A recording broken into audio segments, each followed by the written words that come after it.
don't squirm so much, my wee one. No, don't struggle. Let me hold you close while I work up my nerve. Only a day old, and you're fighting to live. Well, so am I. Isn't that what we all want in the end? Life. A warm place to sleep and a full belly. Well, that's what you've got, and what do I have? Nothing. I'm just a middle-aged man, used up and waiting to die. Waiting to die just as you are. Not that you realize what's about to happen, of course. Then again, maybe you do understand. You may be blind and confused, but maybe you do know somehow. Is that why you keep trying to get free?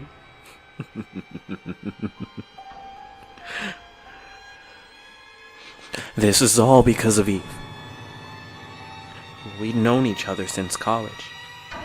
Since she was already halfway towards becoming a lawyer, and I was a well-respected graduate student. You should have seen her. She was so damn beautiful with creamy skin, just like yours. I first saw her in the college library. I was so smitten that, well, I followed her home, just to see if she was married or living with a boyfriend or something like that. I spent the next few days tracking her, learning whatever I could, and once I was sure I knew enough to pass for her soulmate, I made my move. And I played my cards just right and won her heart. It was a whirlwind romance.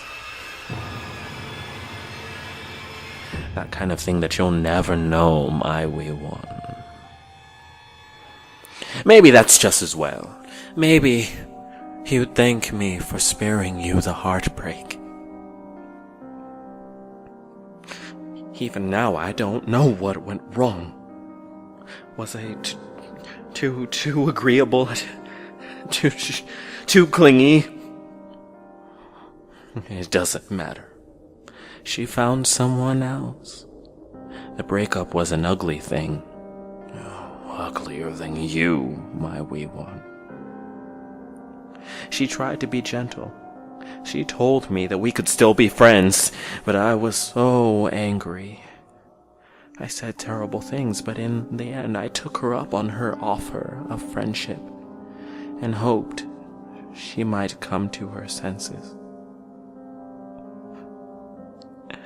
I'll never understand women. They're called the fairer sex, but everything they do is unfair. How's it time and time again they're drawn to the wrong men? Why couldn't she see that her new boyfriend was all wrong for her? And why for God's sake did she marry him? Now, don't get me wrong, I try to move on. There were other towns and other girls, and no matter how much I learned about them before I made my move, I never got as far as I did with Eve. Was that why I kept coming back to my hometown?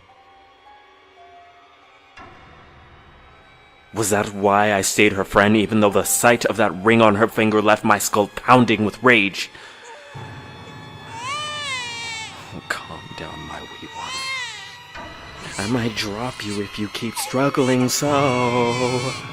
Is that what you want? I don't think so. I stayed her friend. I prayed for her to divorce, but then it got worse. There were tears of joy in her eyes when she told me that she was pregnant.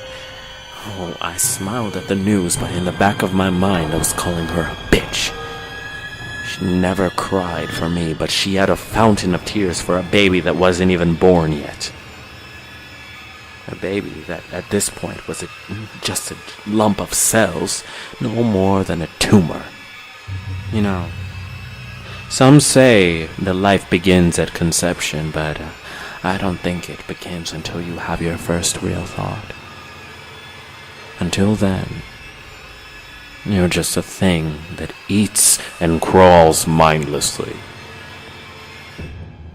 It was during her final trimester that I had decided something radical needed to be done.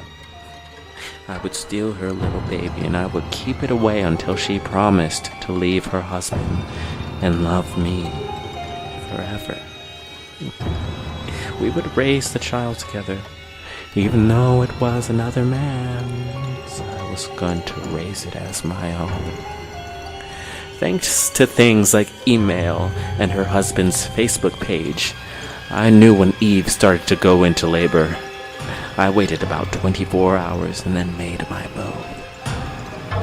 As always, I had done my homework. I knew the hospital's routine. I went at night wearing stolen scrubs and an official-looking ID badge. I made my way into the nursery, convinced that no suspicious eyes would turn my way. I suppose love blinded me in that respect. I barely had the baby in my arms before someone raised an alarm. Escape wasn't easy, but I managed to get out of the building. And then I found myself in the middle of a car chase. I knew I could evade the police if I made it to the state park and drove with my headlights off. The crash was a directionless blur. I thought I was running parallel to the ravine, but I ended up careening right into it. Now, here I am, pinned in my car with broken bones poking through the flesh of my legs.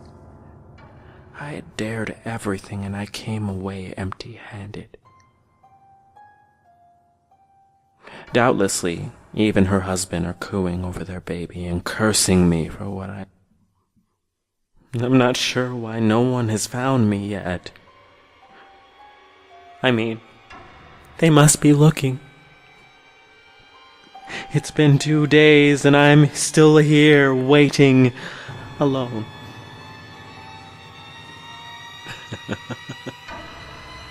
Well, I was waiting alone until you came along. The flies must have laid you while I was drifting in and out of my consciousness, but now my wounded legs are crawling with maggots. This isn't cruelty. It's just that I'm so hungry. And you're all that I have. Now, I'm going to eat you first. Then once I've gotten a taste for it, your brothers and sisters will be joining you by the handful. I'm going to live through this. Somehow. Somehow I'll do it. Oh, don't squirm so much, my wee one. Don't struggle.